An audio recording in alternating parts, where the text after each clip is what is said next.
الذي ترجى شفاعته لكل هول من الأحوال المفتاحل. Para jamaah, bapak-bapak rahimakumullah, pada malam hari ini kita sudah berada di tanggal 6 Rajab 7 ya, 7 Rajab ya. Oleh karena itu kami mengingatkan kembali bahwasanya bulan Rajab adalah salah satu bulan yang dimuliakan oleh Allah Subhanahu wa taala. Ada 4 bulan yang dimuliakan oleh Allah, yaitu bulan Dzulqa'dah, Dzulhijjah, Syawal dan Muharram, kemudian satunya bulan Rajab. Dan bulan Rajab ini dikatakan dalam hadis adalah Syahrullah. Rajab adalah Syahrullah, bulannya Allah Subhanahu wa taala. Mengapa bulannya Allah? Karena ketika bulan Rajab itu Allah menurunkan banyak maghfirahnya, mengobral ampunannya kepada hamba-hambanya, sehingga bulan Rajab juga disebut sebagai bulan istighfar, Syahrul Istighfar. Karena Allah mengobral ampunannya, maka kita pada bulan Rajab harus memperbanyak beristighfar, bertaubat, memohon ampun kepada Allah Subhanahu wa taala.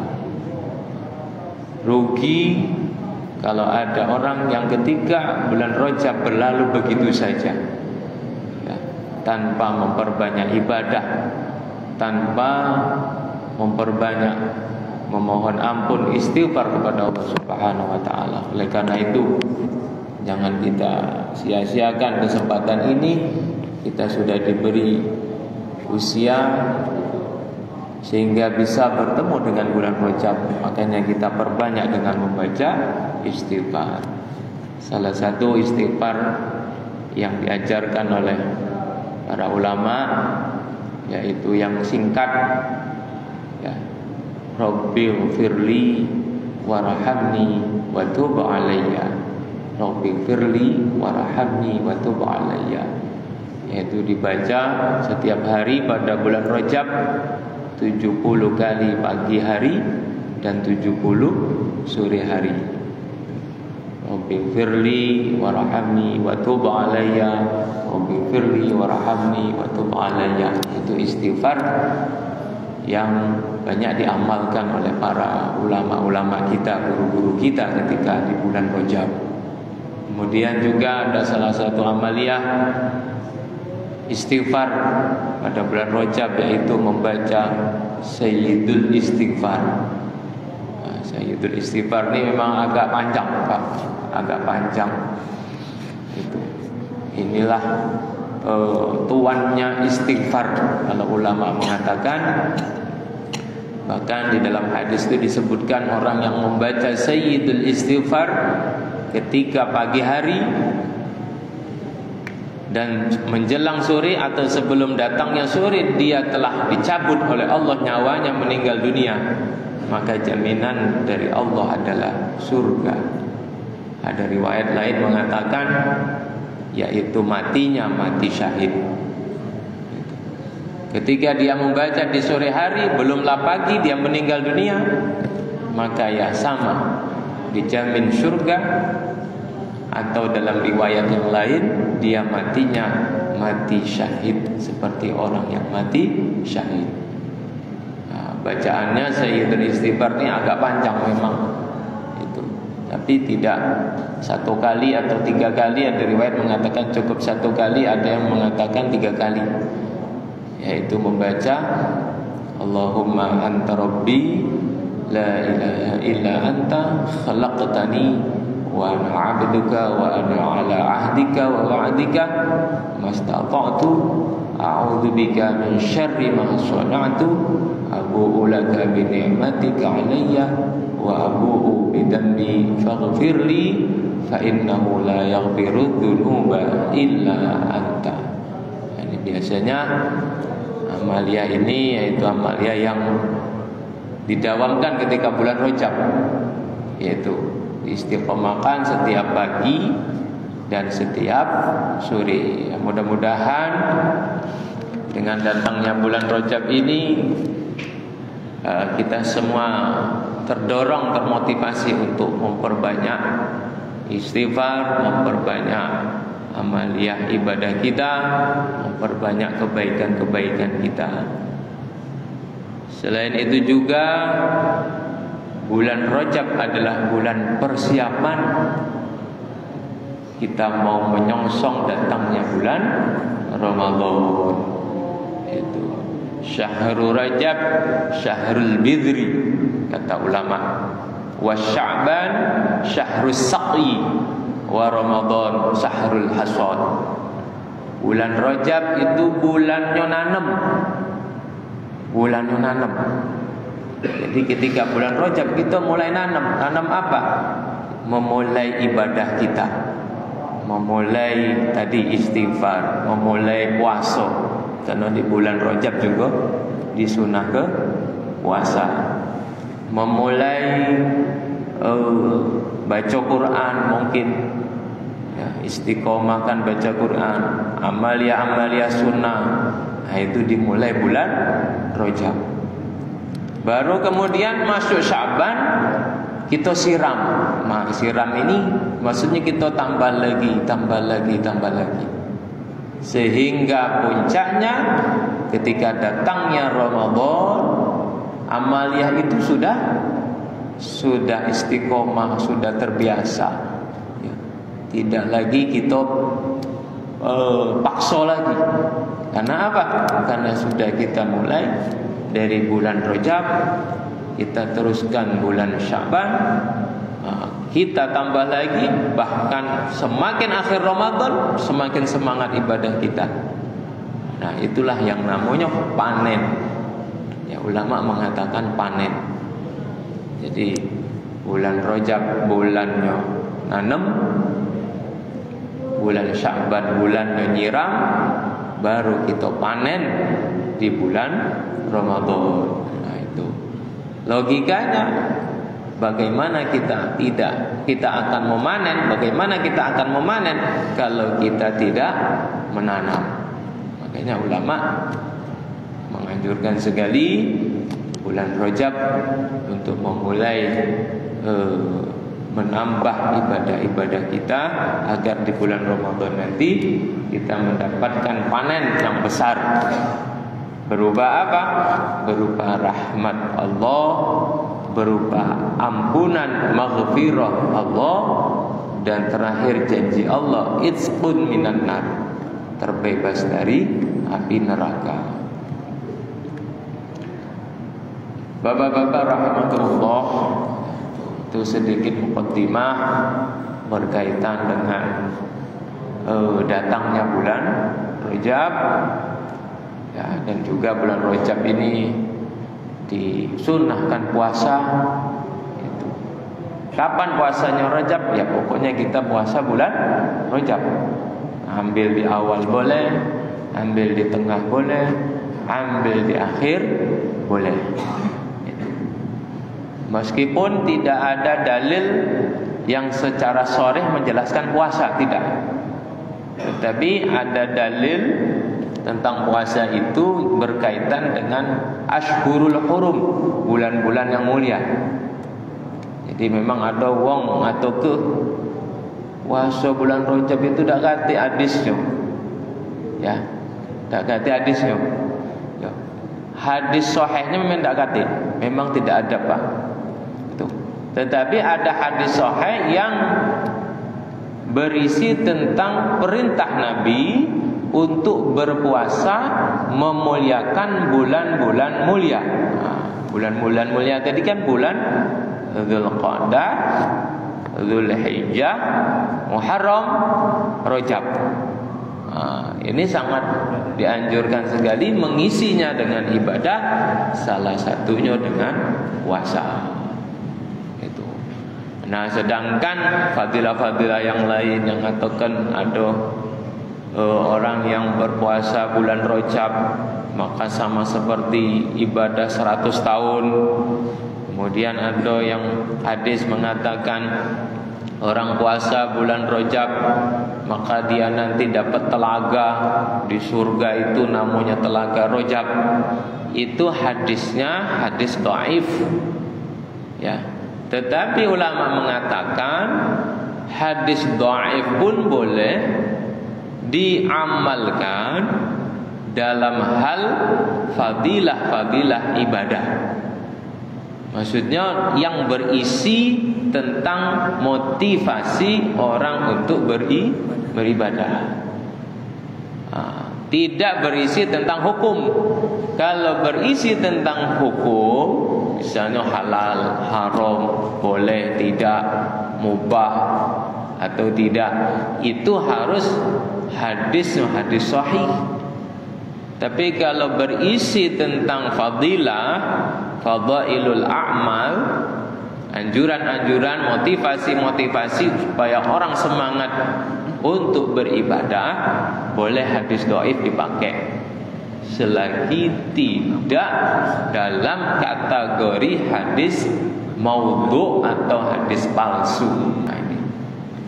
Nah ini kadang banyak orang yang tidak memahami. Ya, memang fadilah-fadilah Rajab itu mau apa? Dhaif hadisnya, tetapi dhaif boleh dipakai berkaitan dengan motivasi untuk beribadah atau fadailul amal. Nah, itu.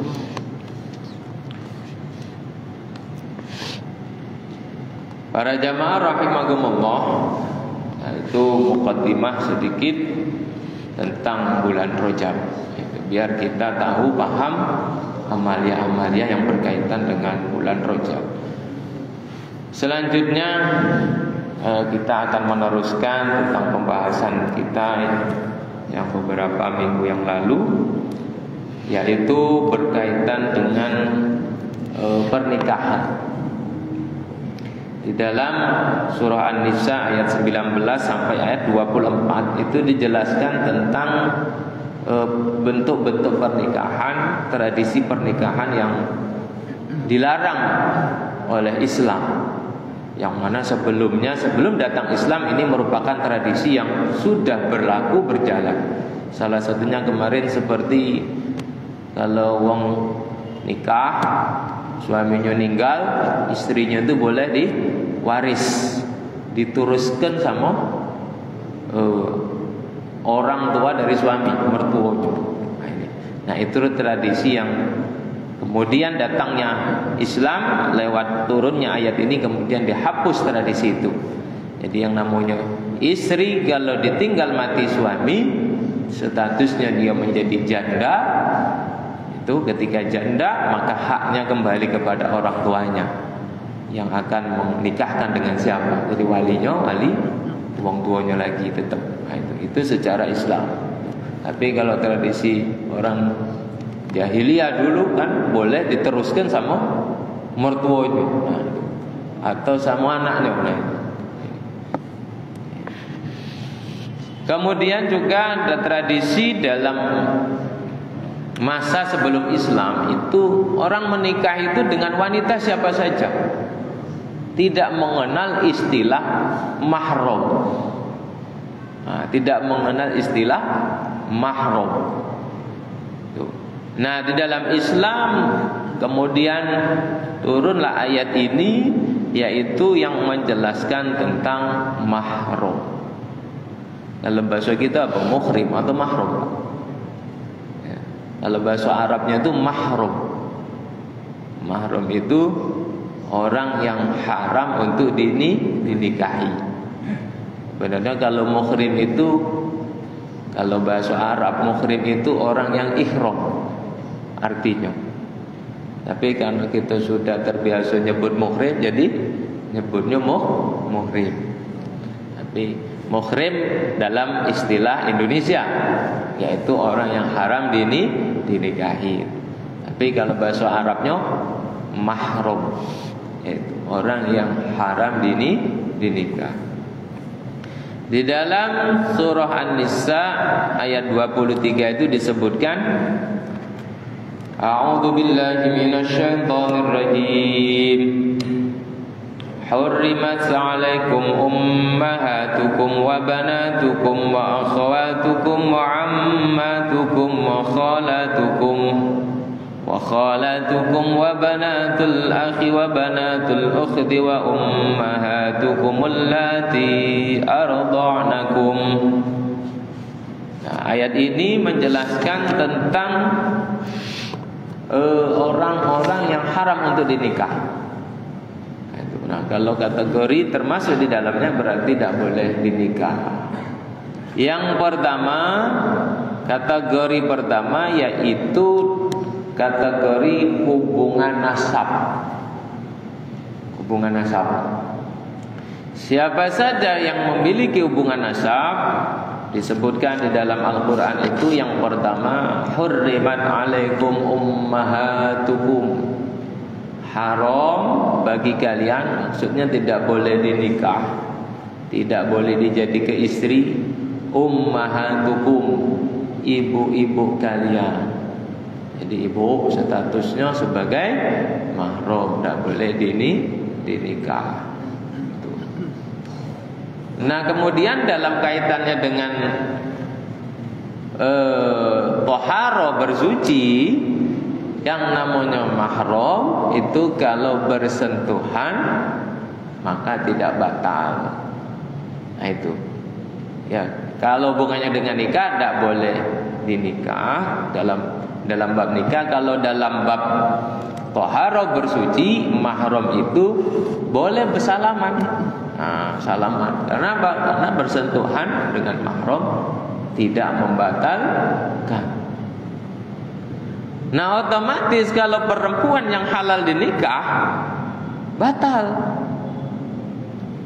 Meskipun sudah menikah, ada perempuan gadis, terus kita lamar nikah kita dengan perempuan itu, tetap batal.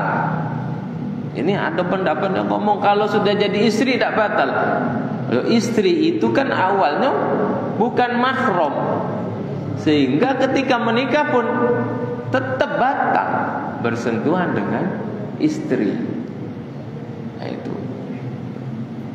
Makanya Pak paham yang mengatakan bersentuhan dengan istri tidak batal itu gak ada dasarnya, gak ada dasarnya. Karena istri bukan ibu, bukan mahram kan istri itu. Nah, yang gak batal itu yang mahram. Yang kedua, yang mahram berikutnya wabanatukum, anak-anak kalian. Misalnya bapak ya dengan anak putrinya, nah itu mahram, tidak boleh menikah. Sehingga kalau bersentuhan tidak batal. Ya. Kalau hubungannya dengan bersuci atau dengan toharah. Wa akhwatukum, dan beberapa saudara atau saudari dengan ayu, dengan adik, nah itu mahram, tidak boleh nikah.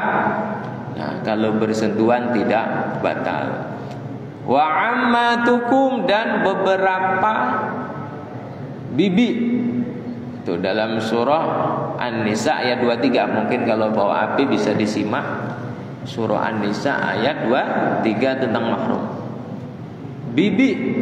Nah, kalau ammatukum itu bibi dari adiknya bapak, berarti dari jalur bapak. Wa ammatukum. Jadi kalau kita dengan bibi tidak boleh nikah, ya kita salaman pun tidak apa-apa. Ya, karena tidak membatalkan. Kemudian wa khalatukum. Wa khalatukum itu bibi dari ibu, adiknya ibu atau ayunya ibu. Nah, itu juga mahram. Kemudian mahram berikutnya wa banatul akhi. Wa banatul akhi itu anaknya kakak atau anaknya adik. Berarti apa? Keponakan. Itu mamang dengan ponakannya, misalnya ponakannya itu cewek, tidak boleh nikah, tidak boleh nikah. Itu. Wa banatul ukhti, dan juga anaknya saudara perempuan, anaknya adik perempuan, yang sama keponakan dari anak adik laki-laki atau keponakan dari adik perempuan. Nah, itulah beberapa mahram dari jalur nasab. Dari jalur nasab. Jadi ibu, anak itu mahram, adik atau kakak, bibi dari jalur bapak, bibi dari jalur ibu, kemudian anaknya saudara laki-laki, anak saudara perempuan keponakan. Nah, itulah mahram dari nasab. Nah, selebihnya adalah bukan mahram lagi. Jadi kalau sepupu anaknya jadi anaknya paman, anaknya bibi, itu bukan mahram, sehingga boleh menikah antar sepupu.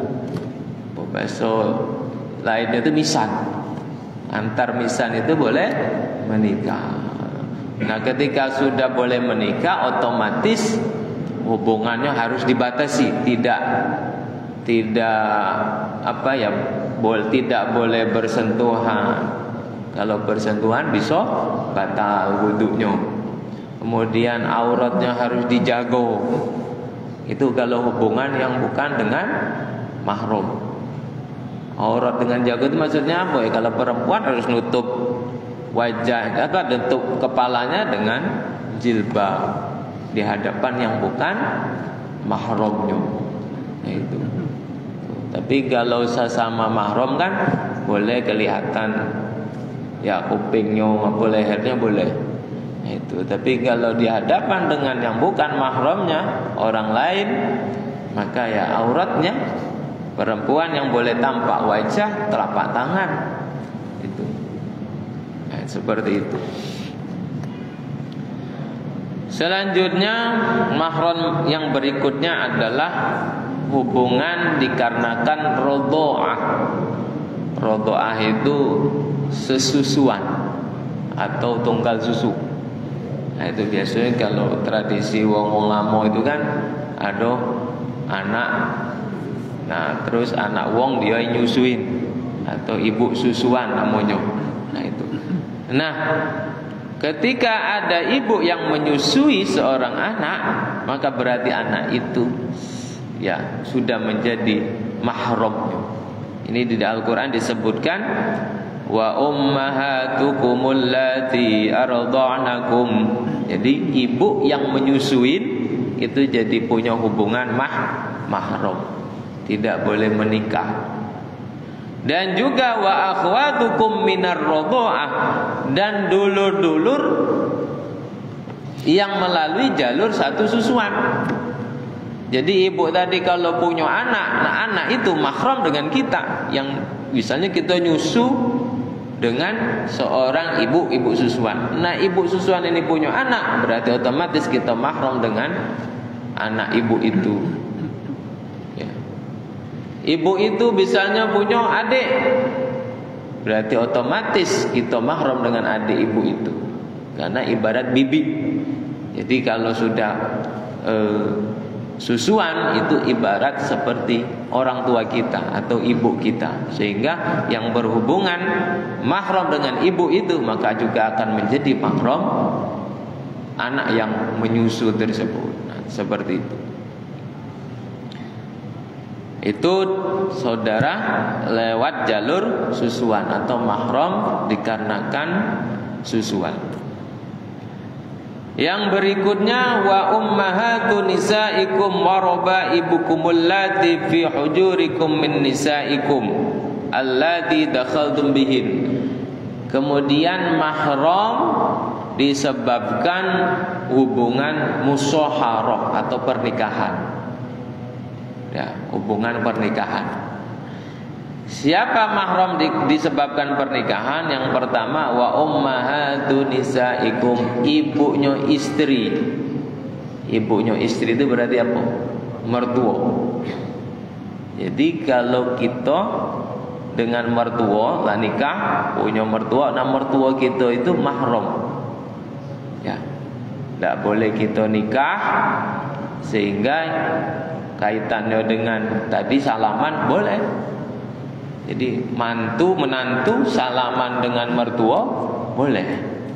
Boleh cium tangan boleh. Karena apa? Karena dia sudah mahram. Itu. Ya begitu juga mertua mahram dengan menantu. Nah, itu. Jadi kalau kita dengan ibu mertua, kalau istri kita dengan bapak kita kan, berarti hubungannya menantu seperti itu. Nah itu menjadi mahram. Selanjutnya juga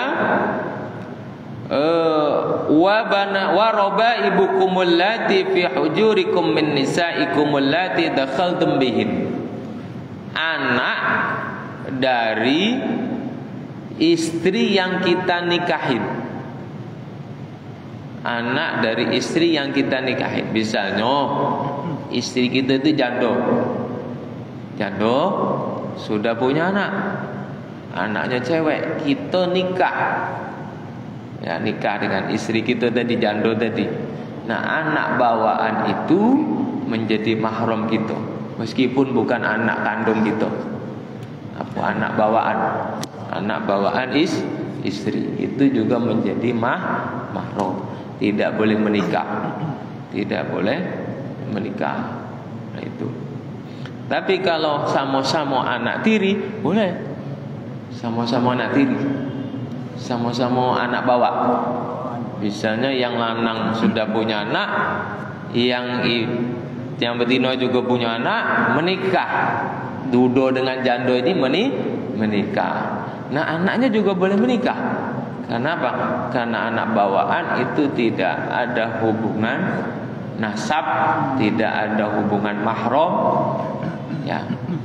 Tuh. Jadi bapaknya nikah, anaknya juga melok nikah, boleh. Boleh. Seperti itu. Tapi kalau bapaknya nikah dengan ibunya, terus ibunya meninggal, terus nikah dengan anaknya, tidak boleh. Mahram, anak-anaknya sudah mahram. Nah, itu.